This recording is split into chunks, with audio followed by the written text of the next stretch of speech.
क्या अब बंगाल की बीजेपी सरकार नहीं कर पाएगी मनमानी? कोर्ट ने शुभेंदु सरकार को कर दिया टाइट। टीएमसी की याचिका पर बीजेपी सरकार को 3 हफ्ते का दिया समय और साफ कहा गया है कि बंगाल में कानून व्यवस्था किसी भी हालत में बिगड़नी नहीं चाहिए। और कोर्ट ने यह भी साफ कहा कि हिंसा के डर से जिन लोगों ने घर छोड़ा है वो वापस लौट सके। आज हम इसी पर करेंगे बात। नमस्कार, 4 पीएम पर आप सभी का स्वागत है।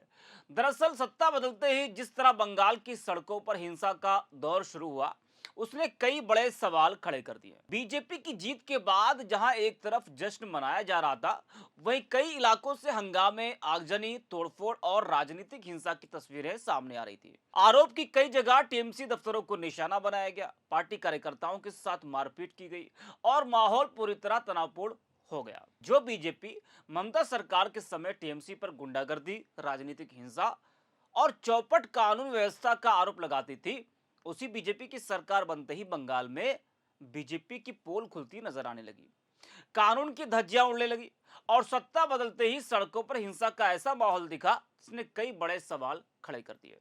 टीएमसी का कहना है कि 4 मई को चुनाव नतीजे आने के बाद से ही उसके कार्यकर्ताओं पर हमले शुरू हो गए थे। कई पार्टी कार्यालयों में तोड़फोड़ की गई थी और राजनीतिक बदले की कार्रवाई देखने को मिली। इसी मामले को लेकर टीएमसी कोर्ट पहुंची, जिसके बाद कोलकाता हाईकोर्ट ने नई बीजेपी सरकार को सख्त निर्देश दिया है। जी हां, पश्चिम बंगाल में चुनाव बाद हिंसा को लेकर दायर याचिका पर सुनवाई करते हुए कलकत्ता हाईकोर्ट ने भाजपा सरकार को राज्य में कानून व्यवस्था सख्ती से बनाए रखने का निर्देश दिया है, जिसके बाद से ही बीजेपी पर एक तरह का दबाव भी बनता नजर आ रहा है।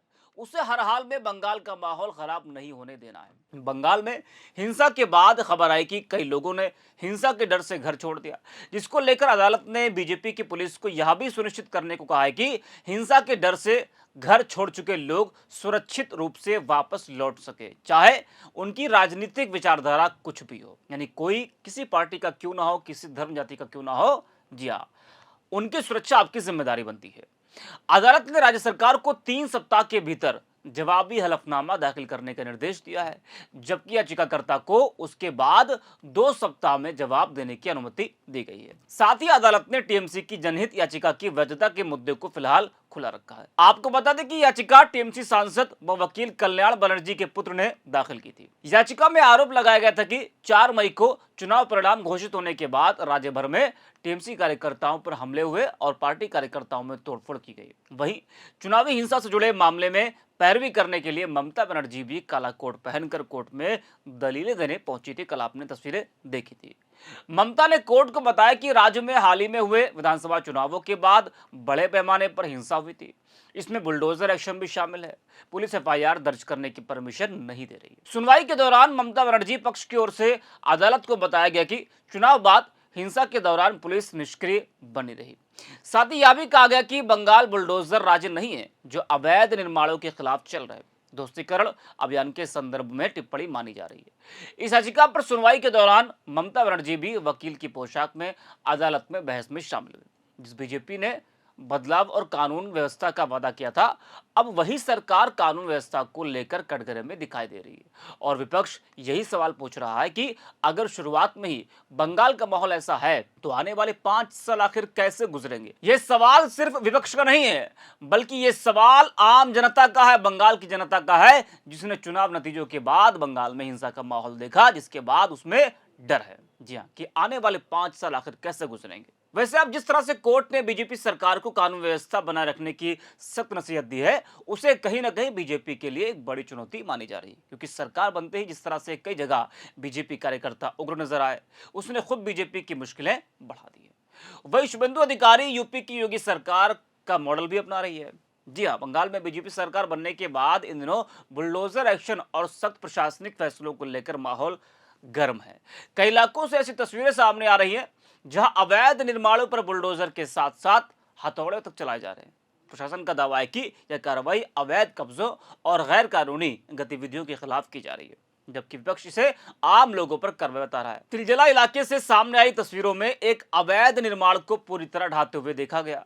बताया गया कि यह गैर कानूनी तरीके से चमड़ा फैक्ट्री चल रही थी, जिसमें कुछ दिन पहले आग लगने से 2 लोगों की मौत भी हो गई थी। इसके बाद प्रशासन ने सख्त रुख अपनाते हुए एक साथ कई बुलडोजर चलाए और पूरी इमारत को जमींदोज कर दिया।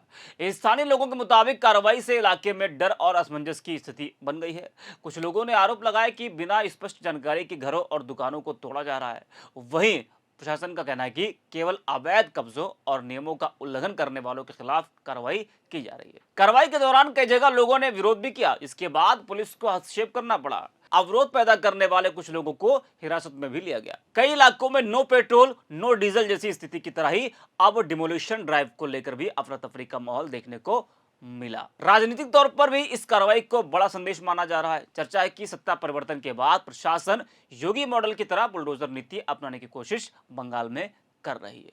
अब इसका असर आने वाले कितने दिनों तक रहता है दोस्तों, ये कार्रवाई कब तक चलती है, ये देखने वाली बात होगी। इस वीडियो में इतना। विक्ट्री 4 PM एजेंडा पता नहीं, ममता बनर्जी बुलाई है मीटिंग, हम लोग जा रहे हैं। आज वो हाई कोर्ट भी गई थी पोस्टपोल वायलेंस को लेकर के दलील भी रखी। तो सही काम किया। जो पोस्टपोल वायलेंस हो रहा है उसका तो प्रोटेस्ट होना चाहिए।